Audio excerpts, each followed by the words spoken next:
Presiden sudah menyampaikan kepada, tadi pada saat rapat juga menyampaikan ke banyak menteri, kewaspadaan dinaikkan, kehati-hatian dinaikkan, tetapi jangan panik. Kita juga sudah menganjurkan kepada seluruh rumah sakit di Provinsi Sulawesi Utara ini akan mempersiapkan tempat-tempat buat isolasi.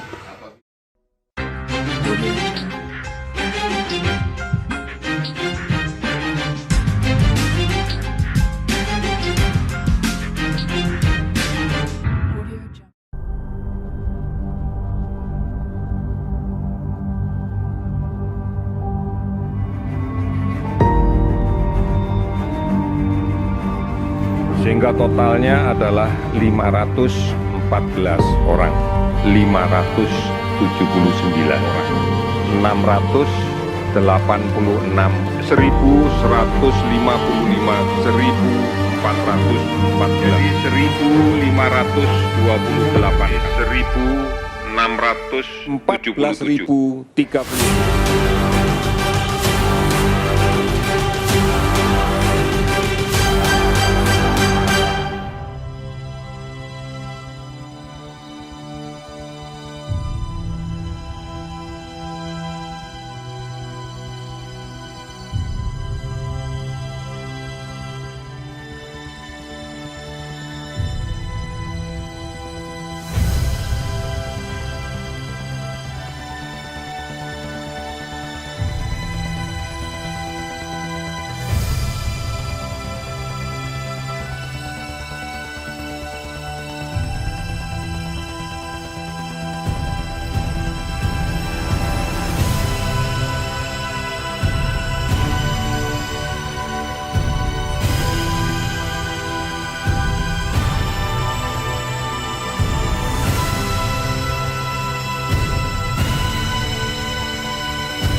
Marilah kita menyelamatkan nyawa masyarakat orang Indonesia dengan bekerja dari rumah, belajar dari rumah, dan beribadah dari rumah.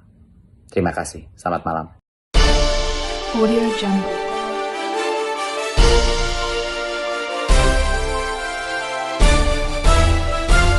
Audio Jungle. Sejumlah universitas memberlakukan kuliah jarak jauh guna menghindari penyebaran virus corona di lingkungan kampus. Bahkan tidak hanya menggelar perkuliahan jarak jauh, melalui surat imbauan kampus melarang dosen, mahasiswa, dan pegawai kampus untuk berpergian ke luar negeri. Kuliah daring atau sistem e-learning adalah salah satu cara yang sangat efektif di tengah wabah COVID-19. Jika dibandingkan dengan KBM secara langsung, tingkat efektivitasnya sangat jauh berbeda. Dengan adanya kuliah daring atau sistem e-learning, mahasiswa mampu melakukan pembelajaran secara tidak langsung. Efektif atau tidak efektif itu relatif. Kembali lagi, tidak semua mahasiswa tinggal di kota yang jaringannya itu merata. Ada mahasiswa yang tinggal di pelosok atau di desa yang jaringannya itu belum merata dan sangat mengganggu aktivitas kuliah dari mahasiswa tersebut. Pelaksanaannya memerlukan kombinasi yang baik antara fasilitas yang digunakan serta kemampuan dari sumber daya manusianya. Kemampuan untuk beradaptasi dengan kondisi saat ini penting untuk diperhatikan. Kendala yang paling sering terjadi adalah jaringan yang lambat. Jika jaringan buruk Atau susah sinyal, Mahasiswa bisa saja ketinggalan materi atau info dari dosen. Menghadapi banyak tugas dan deadline yang sangat cepat, jadwal kuliah yang tiba-tiba berubah, Membuat jam kelas 1 dengan kelas yang lain saling bertabrakan. Ada kampus yang semua kegiatan kuliah dilakukan dari rumah, tetapi ada juga yang masih mengharuskan datang ke kampus pada waktu tertentu.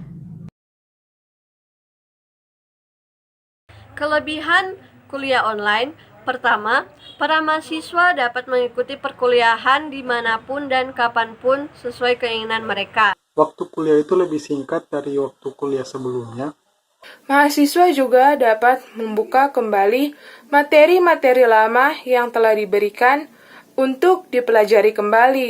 Tanya jawab dalam perkuliahan lebih bersifat fleksibel karena bisa ditanyakan langsung lewat chattingan, baik itu kepada dosen ataupun teman kelas. Melatih mahasiswa untuk lebih bertanggung jawab, kreatif, dan mandiri.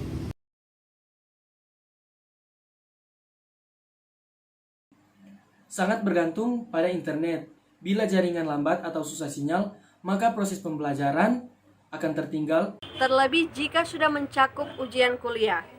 Dalam hal interaksi sosial menjadi sulit karena terbiasa sendiri. Kebanyakan belum mempunyai laptop atau komputer yang di dalamnya saat kita belajar ada mata kuliah yang harus menginstal aplikasi yang dimiliki oleh atau harus diinstal lewat laptop. Sangat tergantung pada sikap disiplin para mahasiswa. Jika kurang disiplin, maka akan tertinggal pula dalam pembelajaran. Tidak semua materi mata kuliah dapat dijelaskan secara online. Universitas mesti mengatur dan perhatikan dengan baik tata cara pembelajaran yang baik dan memberikan beberapa contoh disiplin dalam kuliah online agar mahasiswa dapat mengerti dan mengikuti dengan baik ajaran dalam kuliah daring tersebut. Pengelolaan sarana-prasarana untuk kelas online. Perguruan tinggi harus memperbaiki sarana prasarannya terutama dalam jaringan dan aplikasi yang akan digunakan ketika melakukan kuliah online. Kiranya kampus lebih memaklumi kondisi dan situasi saat ini karena jangkauan dari jaringan dari setiap mahasiswa itu tidak merata. Ada mahasiswa yang tinggal di kota, ada mahasiswa yang tinggal di desa. Jadi jaringannya tidak merata sehingga itu menyulitkan bagi mahasiswa tersebut. Dan semoga kampus itu lebih peduli lagi terhadap semua mahasiswanya dengan sedikit memberikan bantuan. Contohnya dengan memberikan bantuan berupa kuota atau sejenisnya. Karena menggunakan video konferensi dalam penyampaian perkuliahan, jadi kuota yang dibutuhkan tidaklah sedikit. Dengan bantuan tersebut, universitas mampu mengringani pembiayaan hidup mahasiswa karena kita sendiri tahu bahwa tidak semua mahasiswa memiliki perekonomian yang sama atau serata.